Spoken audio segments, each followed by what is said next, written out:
fascination. It is an unquenchable hunger that compels our hearts. As long as there are elegant explanations to complicated phenomena, science will never lose its romance. Over the years, I've traveled the world indulging my fascination in physics.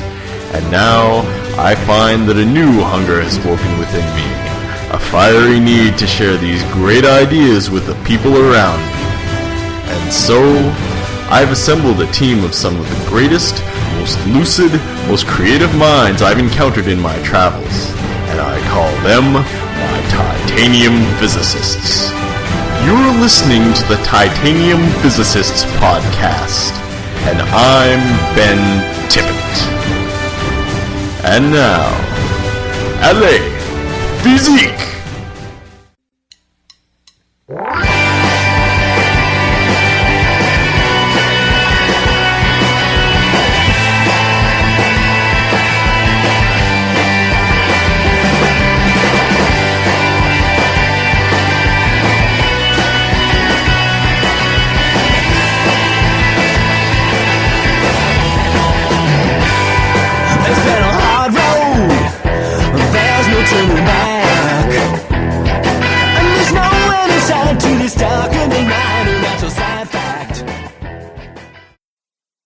I remember when I first learned what happens to you when you fall into a black hole.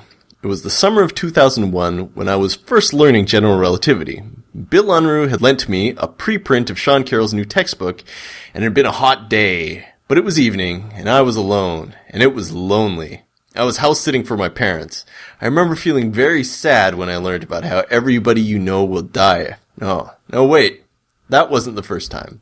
The first time was around 1995, I think. I went to see Stephen Hawking's movie, A Brief History of Time. The physicists in the movie made all sorts of claims that no one ever explained, and one of them was that if you fall into a black hole, you get stretched into spaghetti, and that's how you die. No, that wasn't the first time either. The first time was when I was 8 years old. That's about right. I watched the movie The Black Hole. It was a Disney movie. It was about a spaceship near a black hole. I really liked space and robots when I was a kid, and that movie had a lot of robots and a lot of space things. So yeah, everybody in the movie ends up falling into the black hole, and I really loved that movie. I had a picture book and a cassette tape. Anyway, today's topic is falling into a black hole. Alright, so it's been a while since we had a journalist on, but who better to sort out what's hidden from the rest of the universe? Today our guest is Anne Casselman. So Anne is a science journalist, and she's written for Scientific American, Reader's Digest, National Geographic, and a ton of other places. Welcome to the show, Anne! Thank you! Awesome! Okay, so Anne, for you today, I've assembled two of my greatest titanium physicists. It's the A-Team. Arise, Dr. Jocelyn Reed! Roar! Dr. Jocelyn did her undergraduate at UBC, her PhD at the University of Wisconsin-Milwaukee, and she's currently faculty in the physics department at Cal State Fullerton. Congratulations on your job, Jocelyn. Thank you. She's a specialist in neutron stars. And now arise, Dr. David Sang! Dr. Dave was an undergraduate with me at UBC, and he did his PhD in Cornell. He's currently a postdoc at McGill and Caltech, and he researches black holes, neutron stars, and planets. All right, everybody, let's start talking about black holes. One place to start might be just that the force of gravity pulls every mass in the universe towards each other. So stuff generally likes to collapse. You know, that's how the sun formed. That's how pretty much everything in the universe formed, was stuff being pulled together by gravity. Yeah, stars form by collapsing gas clouds. The only thing that stops them from collapsing even further is pressure and heat from the fusion that occurs. But if gravity just is left unchecked, it will sort of suck everything down until you form a black hole. Until basically you need more and more energy to be able to escape that gravitational well, until you can't ever escape. And why is it black and why is it a hole? So John Wheeler first coined the term black hole to describe it. It's just a very evocative term. Really what we're talking about is singularities in space-time. So gravity is best described by Einstein's theory of general relativity as curvatures of space-time. And here space-time has become so curved that the gravitational attraction becomes extremely strong. So the black holes appear black because no light can escape. You can't have anything leave the event horizon because light can't travel fast enough to hit escape velocity. And so the event horizon is like the border of the black hole? Exactly. Okay. And is it a hole? It's a hole mostly in the sense that stuff which falls into it from any direction through the horizon will never come out again.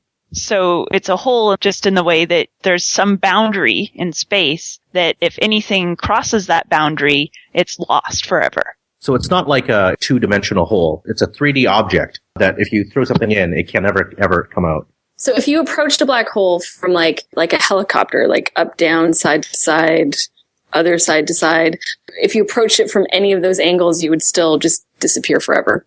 Yes. That is so weird. Let me tell you an evocative story. I'm not sure how technically true this is, but it's a good enough picture of how these things come together, right? So you have a big cloud of gas, and the cloud of gas has a little center of mass, and over time, the cloud of gas slowly collapses down into a star, like the sun. And the star has a center of mass, and all the particles in the star are being drawn towards the center of mass. Actually, the Earth has a center of mass as well, and we are drawn towards it. That's the force of gravity, right? So what keeps us from falling into the core of the Earth? It's the electromagnetic force. So the deal is that the electromagnetic force usually is much stronger than the gravitational force. And so, rigid objects like the mantle of the Earth and the crust of the Earth and the bottom of my chair are rigid enough to keep my butt from falling down into the center of the Earth. So in a star, the picture's a little bit more dynamic. So the thing that keeps the star, like the sun, puffed out is that in the core of the sun, there's a whole bunch of nuclear fusion going on, and that's generating photons. And the photons are kind of moving out, and as they try to migrate out from the center of the star out into space, they bounce off a lot of things. And that creates a pressure, and the pressure is what keeps the star puffed up.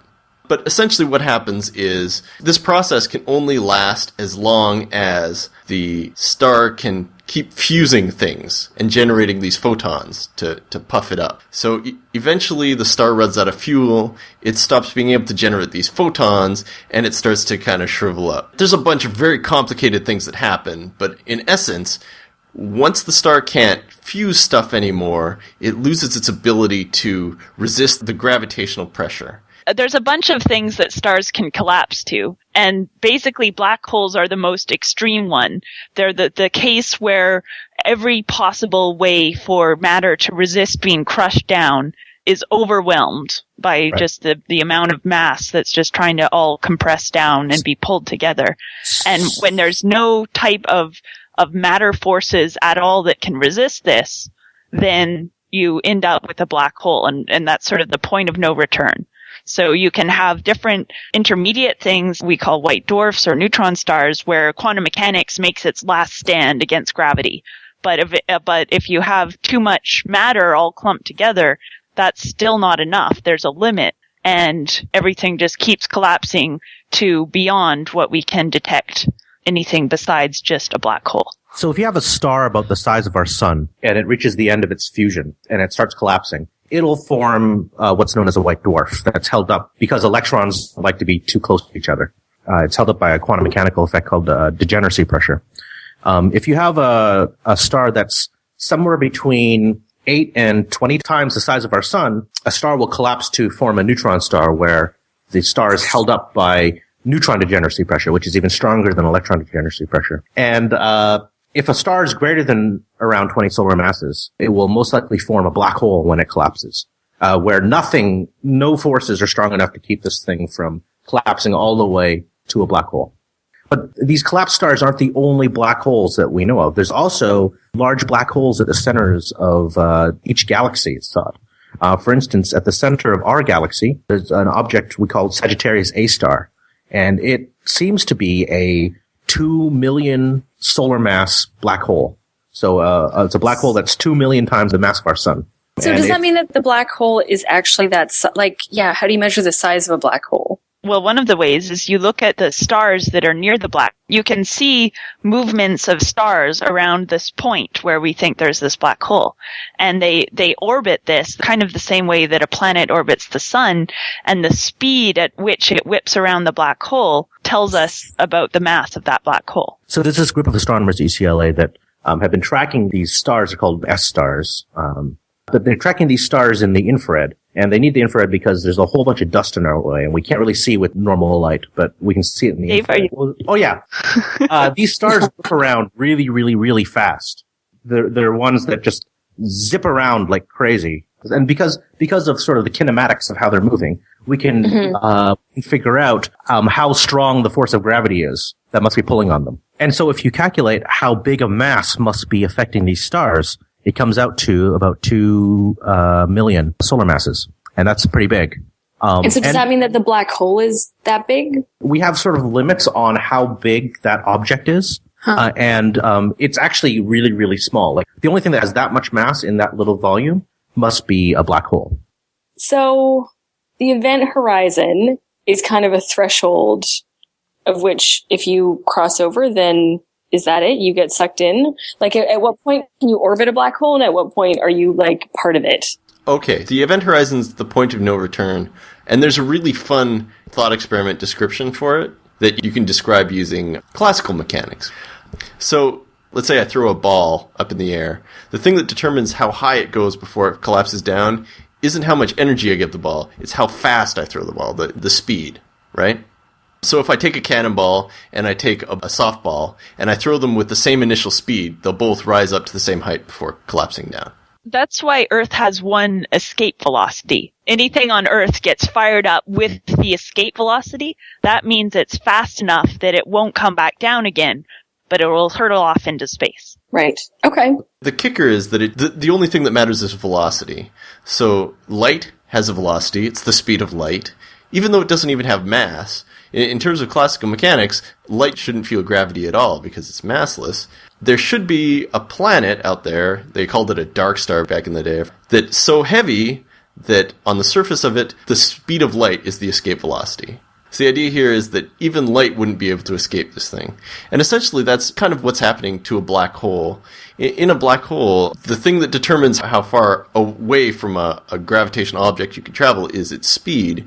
And so there's a radius around a black hole called the event horizon, where photons, things traveling at the speed of light, can't escape. So they're traveling really, really fast. It's kind of like a fish trying to swim upstream. Even if it's a really, really fast fish, the stream is rushing down so fast that at most it can stay in one spot. So in the geometry, these photons are trying to swim out of the black hole geometry, but even though they're traveling at the speed of light, they can only sit in one spot, and the radius they're sitting at is called the event horizon. It's the boundary between the region that you can escape from the black hole. So if you're just outside the event horizon and you have a really, really strong rocket, you can still kind of get away from it. You won't have to necessarily fall inside of it.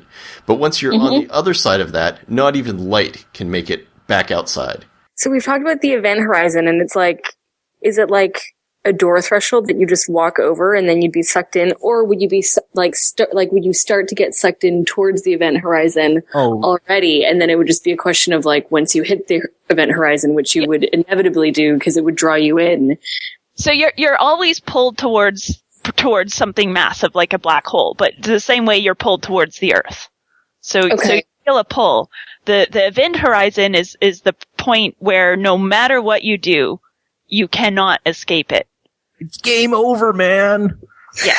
So if you're a little bit outside the horizon, you still have some chance to like put on your super rockets and escape with like, some extra power. But I will remember that. You're still falling it, but you have hope until you cross the event horizon, and then there's nothing left. Got it. Okay. Thank you. So it I just literally wanted is to know. abandon all hope. Yeah. Exactly. Okay. Would you know that the event horizon was there? That's a good question. That's a great question.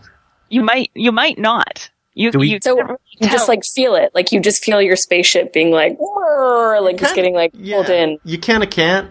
So let's say you were in a spaceship and it was a really big hot black hole. We're going to get into this in a second. But if you were in a spaceship and you closed all the windows to your spaceship so you couldn't see outside. You fell into the galactic center. And it was a very big black hole. You could pass the event horizon and not even know it. It's not like there's a speed bump there or a doorway or any particular lights. You don't hear the angel Gabriel doesn't come out and tap you on the shoulder.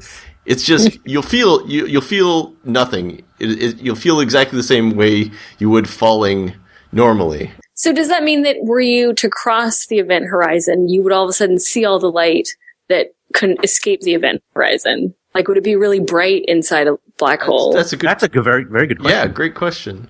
The short answer is that on the inside of the black hole, it's like a stream moving in towards the center that's so fast that the fish traveling at the speed of light can only stay at one spot at the event horizon. Inside that, the river is traveling even faster, and so even photons that can try to move outwards at the speed of light end up getting sucked into the middle. But if you were a bear and you were falling into a black hole, then you could just open your mouth and you'd be sort of going past all these fish and you'd get a lot of fish. Yeah. So you can if you're a bear traveling into the black hole. That's a terrible metaphor. I'm sorry. I know, I was going to say, and the fish are the photons? And the fish are the photons. The fish are trying to swim out. They're slowly getting sucked into the middle, but a grizzly bear can still eat them on the way past. So you might not be able to see your food. No, your hunger would be sated. You would see it. You'd see it when you hit it. Yeah. I love it. Yeah. So it's like you'd be in the dark and then all of a sudden you just like hit dinner and then you'd hit more dinner. That's right. This would be a very efficient way for a bear to eat, but not a very efficient way for a bear to survive. That's right. But the kicker is that, like, if a fish is swimming there, maybe 10 minutes later it will get sucked into the middle. Yeah, if it falls behind even a little tiny bit, it's like game over. Yeah. No. You won't see every fish that ever got stuck in the black hole, but you will see some fish. Yeah. Weird. To answer your question. So it's not like a big mirror box. All of the photons eventually get sucked down into the middle, but there are some that are kicking around that are trying their best to swim out that your grizzly bear will be able to eat on the way in. So you will see some photons. The grizzly bear is now being swept down over the waterfall to the singularity. Yeah, that's right. So the grizzly bear is also doomed. So a good question is, what happens to this grizzly bear? I was just thinking that. I'm like, what happens to the grizzly bear? I mean, we've talked about the fish, but more importantly... You see how that worked into a segue? Yeah, that was good. Segue. Yeah. Let's talk about what happens to the grizzly bear. Wait, because the grizzly bear would be us were we to fall into a black hole, just to spell everything out. Is that right? Well, okay, no, here's the thing. Grizzly bears are much tougher than us. Like, a grizzly bear could probably take getting hit by a small car, but we couldn't. So if it's going to kill a grizzly bear, it will totally kill us. So it's even better to talk about a grizzly bear falling into one. That's an excellent and salient point. Ben. Yeah, I'm good at this. Wait, can't we just pick like an even larger, stronger animal? If like or not? Well, I was going to say like a dinosaur. Like one of those armored ones, like from the early dinosaur era. What are those all the plates? He'd be even more screwed because they're larger, right? Well, so we run into an issue here that what you feel as you fall into the black hole depends on how much bigger the black hole is than you are. We mentioned earlier that if you fall into a black hole, you get stretched like spaghetti. Yes, and that was like a teaser because we've talked about everything, but we have not talked about spaghetti. Right. So the force that causes that is called a tidal force. So on Earth, what causes the tides? The moon. The moon causes the tides, right? And the sun. And the sun. The sun causes a much smaller tide. In conjunction, both of them do. So essentially, the deal is that the Earth itself is very rocky, but the water on the surface of the Earth is very squishy. And the gravitational field of the moon is what's causing the tides. So here's the question. How come when it's full moon at midnight, you can't jump really high?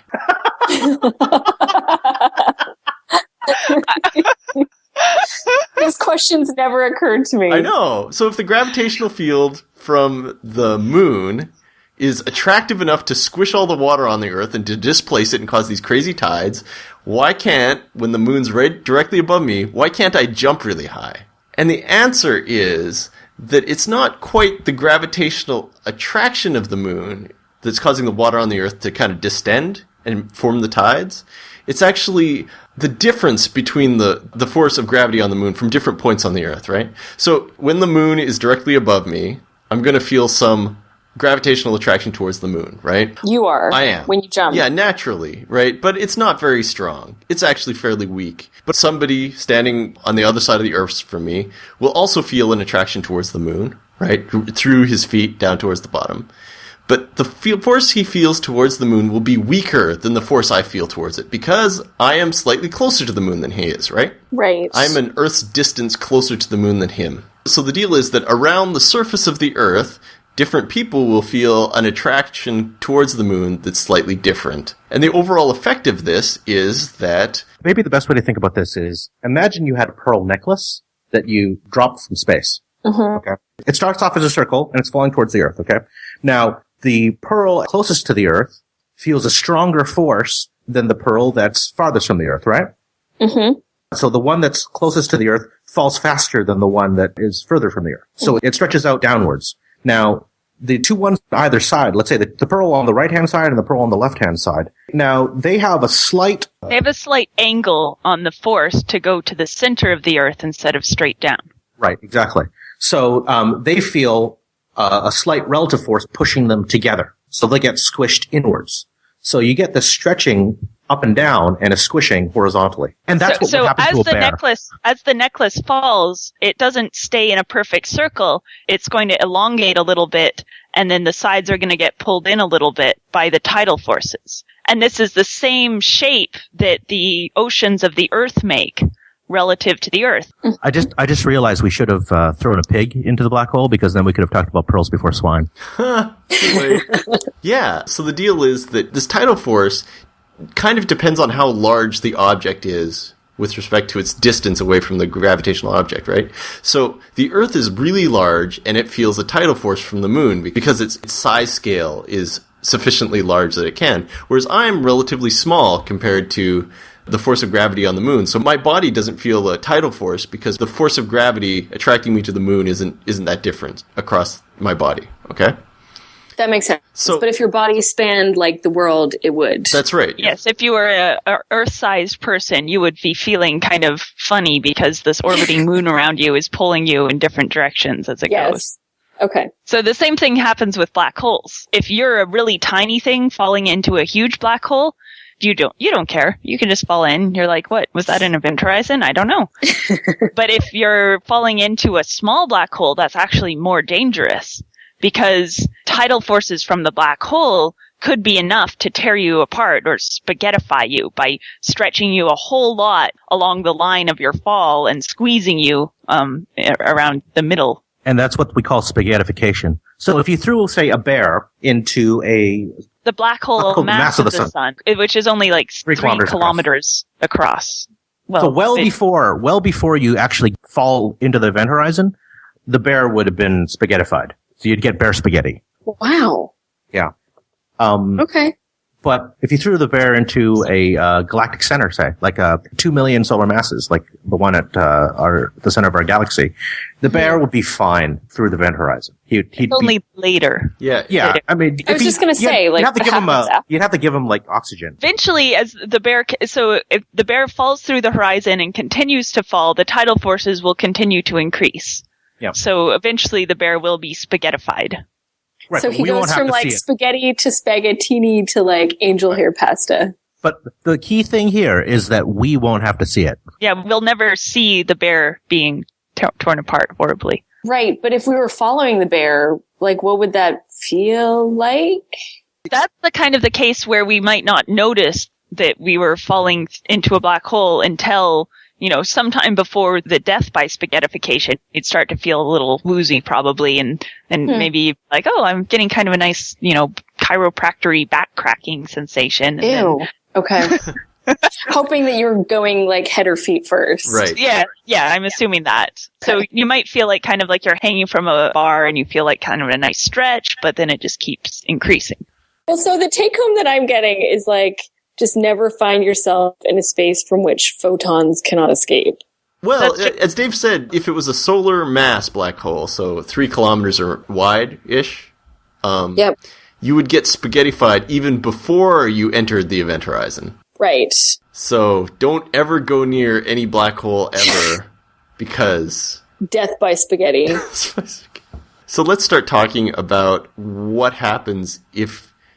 2 people. Okay, so there's a bear. Figure skaters. You throw the bear into the black hole, and then you have Taller Cranston, who's a figure skater, and he's watching the bear fall into the black hole. Okay, we'll explain it in a second, but here's the short answer. This is the crazy part. Okay, so the bear it will see itself fall into the black hole, right? So it says, okay, I'm moving towards the black hole there. I can look around. I've crossed the event horizon 2 minutes into my free fall, and then 4 minutes in, I'm spaghetti inside the black hole. Okay. Taller Cranston on the outside of the black hole will see something entirely different. He'll see the bear go towards the black hole, and then he'll never see it cross the event horizon. It'll just stay there. It will stay there for the duration of the universe. It will continue getting darker and redder because the photons from the bear trying to escape. Okay, so one of the things that happens as light tries to get out of a potential gravity well is that it gets stretched out, and that makes it look redder, right? Redshift, right? Mm-hmm. Right. So as something falls towards a black hole, if it's sending light before you, the light is getting stretched as it tries to escape the gravity, and you'll see it look kind of red. And as it falls towards the black hole, the light will get redder and redder and redder, and then eventually it will turn into like infrared or radio or microwaves or something, and then get longer and longer wavelengths as it approaches. And so, the black hole. How near to the event horizon does the figure skater need to be in order to see the bear's red ghost of photons past? As long as the figure skater stays outside of the event horizon, he'll never see the bear cross it. So technically, it's like Jocelyn said, as the photon climbs out of the gravitational well, it takes energy. And as it loses energy, it becomes red, right? So blue photons have more energy than red photons. Gamma rays are more energetic than radio waves. So as these photons climb out, they get more and more red in color, and they get dimmer and dimmer. And the deal is that the photons coming off the bear... Yeah, let's say the bear has taillights. Yeah, okay, so we've put some blue taillights on the bear. As the bear gets closer and closer to the event horizon, these photons that are coming out of the blue taillights will get redder and redder as they approach us, because they have to lose energy to get up to where the figure skater is standing. But not just that, but if the bear was flashing his hazards as he was falling in, you'd see a longer and longer time between That's so the cool. hazard flashing. So the bear would fade out. It gets dark really fast, actually. But theoretically, those photons are still climbing their way, and they'll be climbing their way out of the black hole for the rest of time. And so if we had a really, really exceptionally sensitive microwave detector, we could still point it at the black hole and look at the bear as it fell through. So I was just going to say, like, in the real world, aren't there these, like, red ghosts by black holes? Yes. And what do they look like? Well, we haven't been able to resolve a black hole well enough to see anything like the details of even how big its horizon is, much less any We're getting very close to being able to image the black hole horizon at the galactic center. I think we're within 2 black hole radiuses away, I think. Yeah, so within your lifetime, you may be able to see a picture of the black hole at the center of the galaxy. Wow. That's kind of cool. That's very cool. It is very cool. It's so super cool. It's Yeah. super cool. Are we going to have a party when that happens? Yes. Well, we will. Yeah. Yeah, well, I hope I can. You're invited. Thank you. I did just invite myself. Right. Wow. Huh. So I guess there's a kind of a fundamental contradiction that's one of the most wonderful things about relativity here, which is that the bear and the figure skater are... I'm sorry. Sorry, the fundamental properties of general relativity, and then you started talking about the bear as... I'm sorry. Yeah. The bear with taillights. The bear with taillights and taller A tail-lit bear. are going to describe fundamentally different histories of the universe, all right? So the bear will say, oh yeah, it took me 2 minutes, I fell through the event horizon, got turned to spaghetti, that's the history of the universe. Whatever, it took 10 minutes. Taller Cranston, the figure skater outside, will have a completely different picture. He'll say, the bear started falling towards the event horizon, never quite crossed it. And it's frozen. It's still there. And his grandkids will be like, oh yeah, we got it. We got a really good telescope, and we looked at this bear as it was falling through the event horizon. We can see its taillights in the radio. Yeah, that's right. And then his, great grandkids, like the future 10,000-year civilization will also say, oh, well, it's in the super deep radio, but we can still see the bear falling through the black hole. Super deep radio. This poor bear. There's not very many photons coming out at this point, probably. It's like Dave it's a very dark bear. Yeah, it's like Dave was saying, the amount of time between light flashes, it gets longer and longer as it gets closer to the event horizon. The bear has his blinker on. He doesn't know. Yeah. He's a bear. That's right. He doesn't know how to drive. What if he's turning right? Let's give him some credit. He's trying to reverse out of the black hole. That's right. Exactly. So he's doing a three-point turn. Oh, that's amazing. Several take-homes, but one of them is, if I am navigating a space shuttle, if I come anywhere near somewhere where there are like a whole bunch of things just staring straight and not moving into something, and they're turning gradually red, although I wouldn't even notice, would I? But to not like be like, oh, I wonder what they're looking at. Let me go take a look. Like, you don't want to do that. You would actually probably know that something was weird, because if you tried to look at the stars behind it, they would be all distorted around. Like, the light from stars behind the black hole is getting curved around the black hole. So when you look at it, you see this weird distorted star field. Okay, so I'm keeping an eye out for distorted star fields. You see sort of like suddenly stars look all funny shaped and are like making this weird sort of circular stretched out pattern.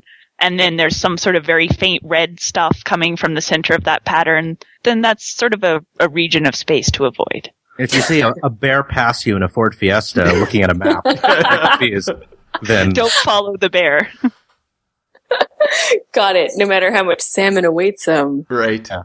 Well, that was good. So thanks, Dave and Jocelyn. You've pleased me. Your efforts have borne fruit, and that fruit is sweet. Here's some fruit, Dave. Blueberries. Nice. And Jocelyn, here's some wild Pacific salmon.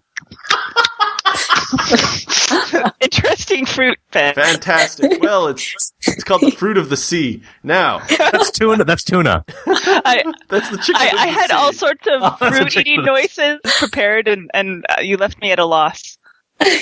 Okay, so I'd like to thank my guest. Thanks, Anne. I hope you had fun on our ridiculous show. You're very welcome. I've had fun. Okay, cool. All right, everybody. My TIE fighters, suppose you want to interact with the titanium physicists a little bit more. If you'd like to keep track of us, why not follow us on Twitter at Titanium Physics or join our Facebook group. If you'd like to hang out with us and socialize, why not join our online forum? Or if you'd like to send me an email directly or to ask a question or propose a topic, email me at barn@titaniumphysics.com. Let's suppose you want to listen to us more conveniently. If you've got an iPod or an iPad, try subscribing to our show using the iTunes Store or the iPod podcast app. While you're in there, write us a review. Your reviews determine our ranking within the podcast app and the iTunes Store, which in turn determines how many new listeners discover our show. If you have a Zune or a BlackBerry, you can subscribe to our show on those doodads as well using their respective podcast apps, or you can download the Stitcher Radio app, which will let you subscribe and listen to all your favorite podcasts. You can download the Stitcher app free onto your iPhone, Android phone, Kindle Fire, or other devices. Stitcher is convenient because it lets you subscribe to your favorite podcasts and then listen to them. For all this information and more, visit our website at www.titaniumphysics.com. The Titanium Physicist Podcast is a member of Brachylope Media. If you've enjoyed our show, you might also enjoy Science Sort Of, where we talk about weekly events in science, or the Weekly Wienersmith, where Kelly and Zach Wienersmith interview scientists about their work, and you learn a whole bunch, so check them out. The intro music is by Ted Leo and the Pharmacist, and the end music is by John Vanderslice. Good day, my friends, and remember to keep science in your hearts. Angela,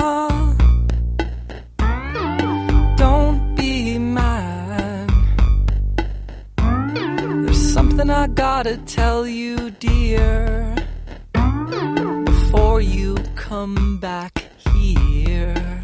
I lost your bunny. I let him out of the cage. He was eating spring mix on the carpet. Jumped through a window out into the haze. Hop down Magnolia Boulevard. No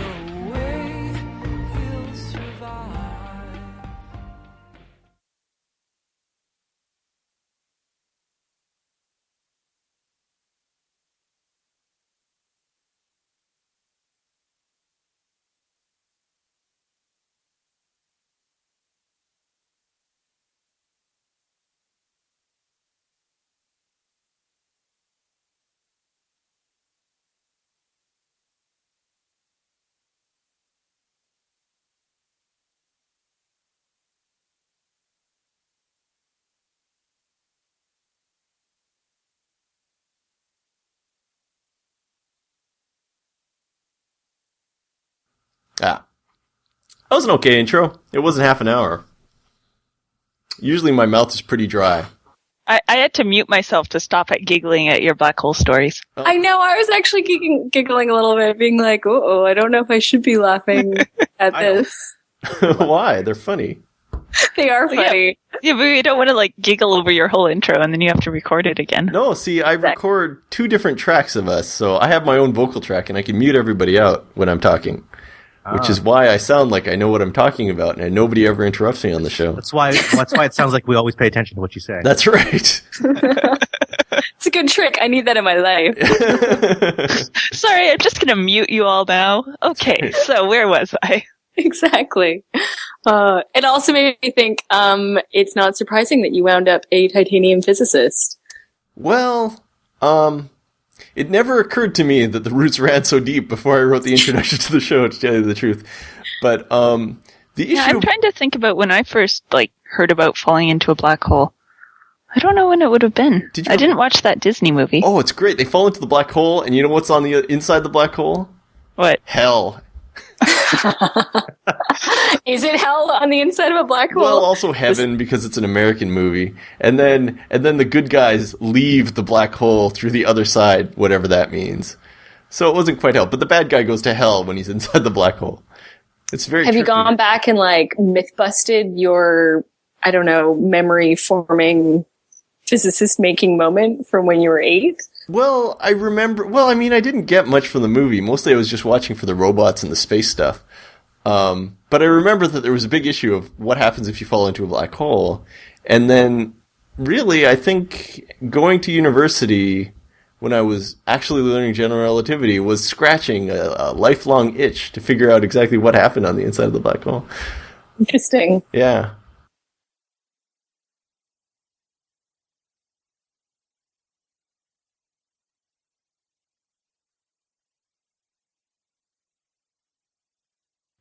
But all black holes aren't made equal, are they?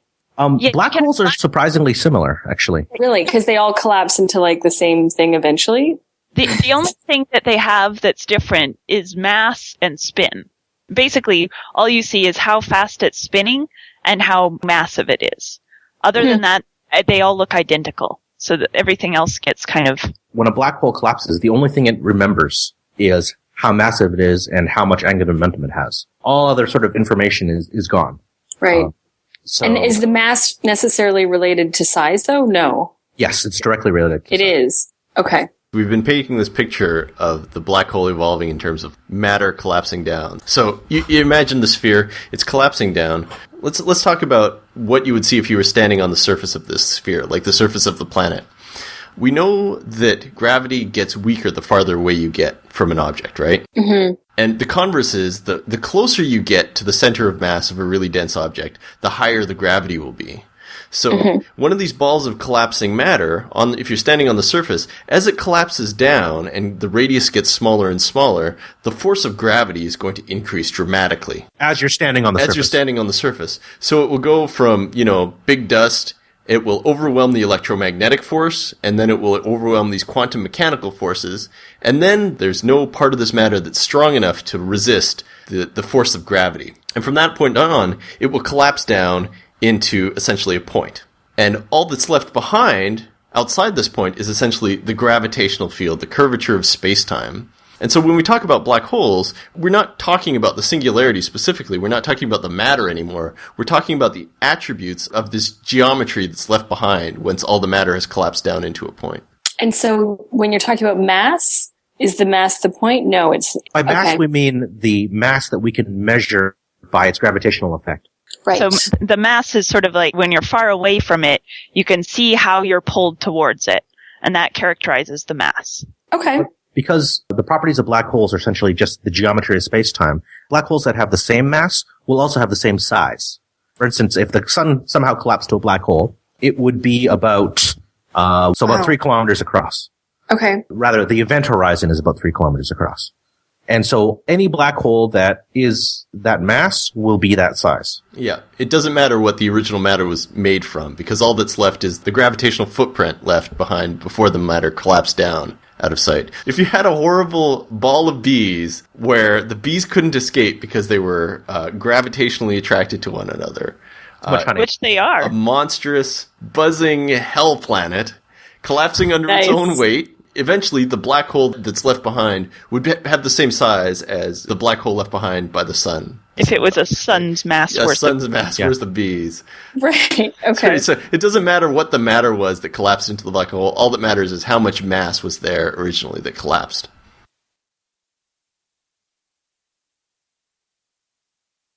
An interesting question would be, what orientation should you fall in to maximize your chance of survival?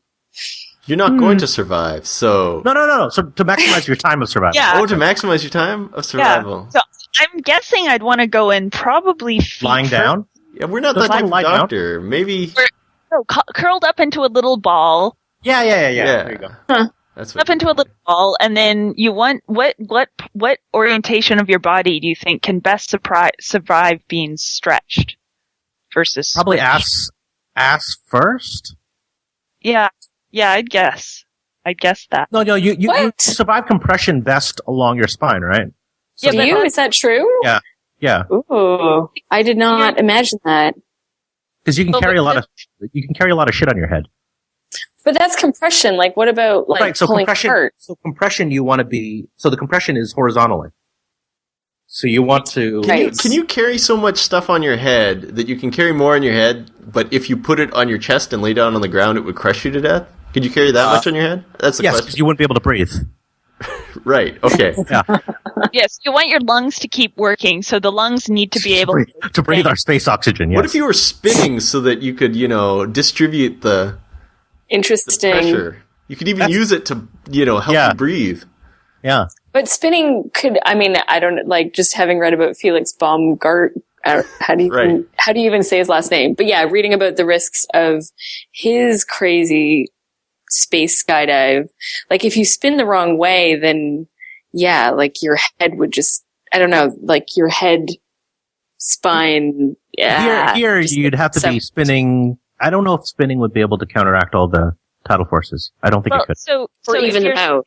If you're spinning, so if you're falling in you're standing up again, you're falling in feet first, and you're spinning around the same way you'd spin around if you were standing up and spinning in circles on the ground, then you're only making things worse. Yeah. Because that kind of spin is going to, no, wait, that's not right. That will be fine. That'll be fine.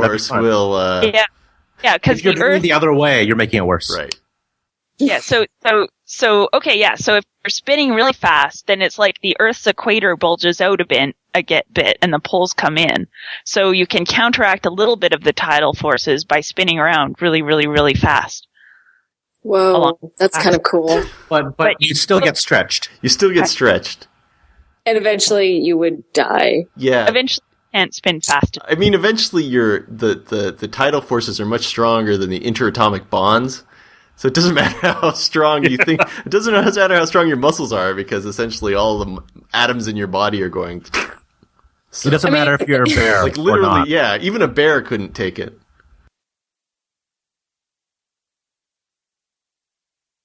I imagine there's a whole field of black hole, what it would do to stuff that you could relate to different types of pasta.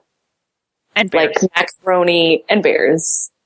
And shells and shells would be hard to do. Tortellini, rotini, If you want extra pasta, you need to study neutron stars, because there's actually phases of matter as you make so this is sort of before it collapses to a black hole, but as it's getting super compressed, you have the pasta phases of neutron star matter, where first you have nucleuses of atoms, and then you have sort of spaghetti nuclei, and then you have what the lasagna phases. Lasagnas, yeah.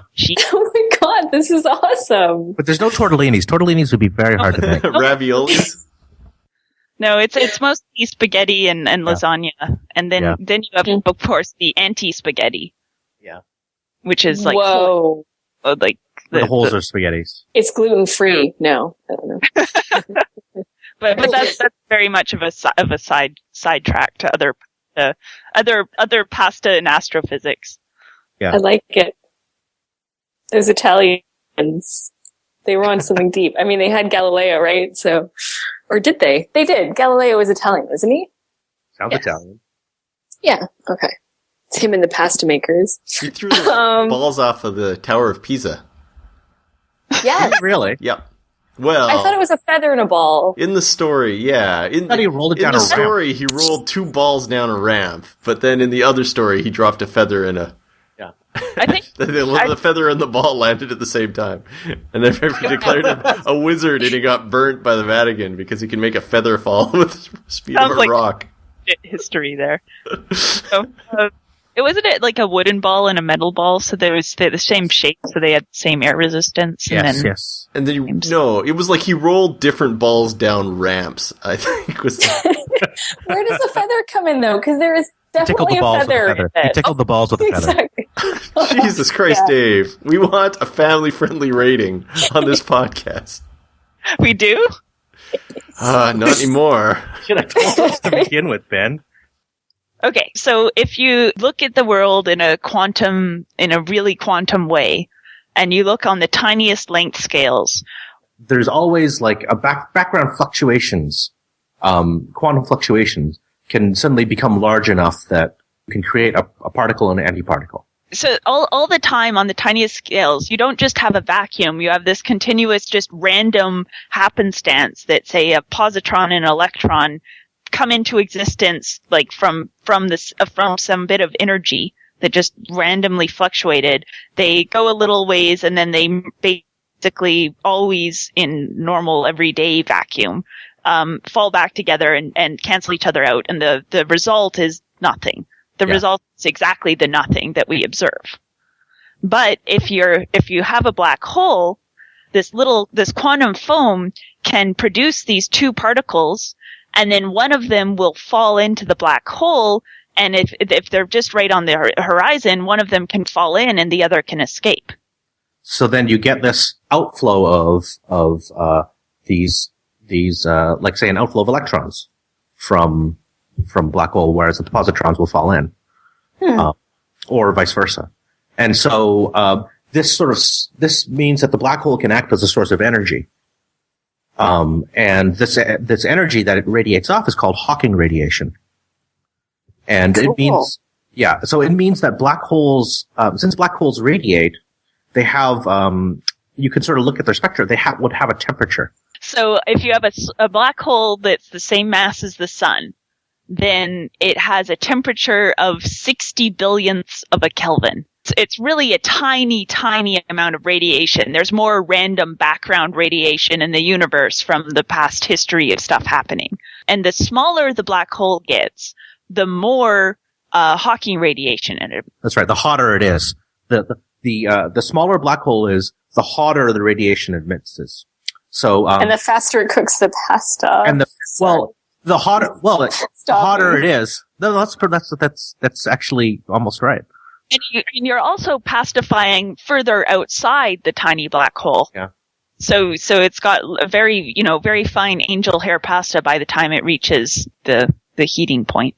Overcooked and mushy. Yeah, probably. It's hard to pasta properly with black holes, it turns out. But so a black hole black holes that people were worried about CERN producing would have evaporated almost instantaneously because they would have radiated away their energy very, very quickly. They'd be very, very hot because they're so small, but that would carry away so much energy that they would disappear. You'd run out of mass and they would evaporate. Yes. Wow. So the idea is that, you get up close to the event horizon with your microscope and you look closely at it. You're in a rocket ship and you'll see an electron and an anti-electron pair get made. And usually they cancel each other out. But in this case, one of them falls into the black hole and the other one moves away. And so the question is, where does that energy to make that new electron that's floating out in the universe, unaccompanied by an anti-electron, where'd that mass come from? And the consensus is that that mass got stolen from the black hole using this quantum mechanic effect. So because the really small black holes are really, really hot, it means that essentially all of the electrons it produces, or, protons, all this weird radiation coming off it, carries away the energy intrinsic to the black hole. So one of the CERN ones would just kind of shoot off a couple electrons and then be gone. And that's actually something you could look for. And CERN was looking for them and didn't see any. So that's how we know it wasn't making black holes. You didn't see any of them, any of these telltale radiation trails. There was a paper it was somewhat crazy that popped up last year in physics circles. It was by a Russian scientist by the name of Dukochev. And the title of the paper is There Life Inside Black Holes? And what he did was I'm presuming it's a him. I could be wrong. But what he did was he looked for stable orbits that are possible inside the event horizon of a black hole, where you maybe could have a planet sort of orbiting around inside without collapsing to the singularity. And his idea was that, well, if you could have a planet there, maybe you could have a civilization inside too. That would be an exceptionally weird civilization to live in. So what was it would be really weird. It would be, you could do it with a charged black hole. Okay. And I think you could do it with a rotating black hole. Yeah. Okay. So the deal is that the story we told where if you fall into a black hole and you cross the event horizon, you're doomed to get crushed in the middle. Like after spaghettification, everything ends up getting sucked into the central point. That doesn't work if the black hole is rotating. Because if it's rotating really fast. If any black hole has rotation, this effect will kick in to some degree.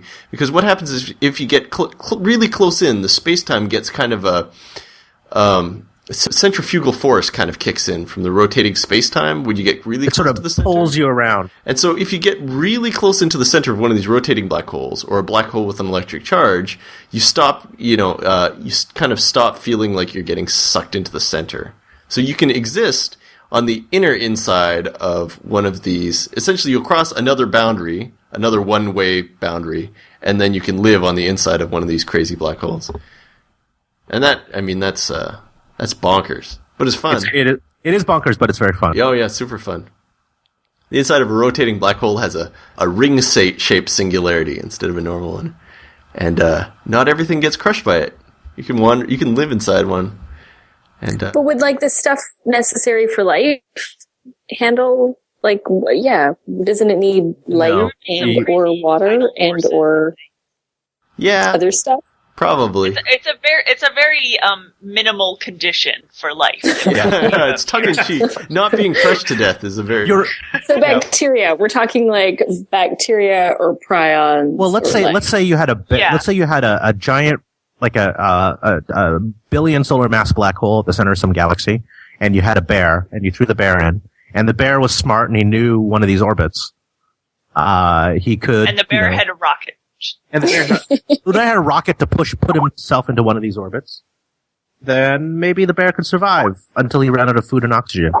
Got it. Oh, here, pause. I think that we should name this bear at this point because he's just such a strong character. How about Teddy Black Hole Spin? Teddy Black Hole Spin, as in Rumpelstiltskin. That was Teddy Ruxpin. Teddy Ruxpin. Oh, yeah. There you go. Teddy Black Hole Spin. There's got to be a better fun than that. Doesn't exactly run off the tongue. No, it doesn't. I don't know. Sorry, I asked a question to which I have no answer, and I'm not prepared to answer. It's hard naming the black hole navigating orbit bear. Well, given his probably eventual spaghettification, we could name him Meatballs. We should definitely name him Meatballs. Meatballs the bear. So as Meatballs falls into the black hole and is spaghettified with the photon fish. Yes, that's right. Yes. all of course equipped with taillights falling into a black hole made of bees. Yeah. Why does he have to be driving a Ford Fiesta instead of something classy like a I just like Cadillac the idea of a bear inside a Ford Fiesta. You wouldn't like it if you were in the Ford Fiesta with the bear. I just imagining him hunched over, fiddling with the clutch and being like, "Where's the hazards? How do I tuning the radio?" having to constantly change the radio station because because the radio waves are getting blue shifted at him as they're falling in. Yeah, that's right.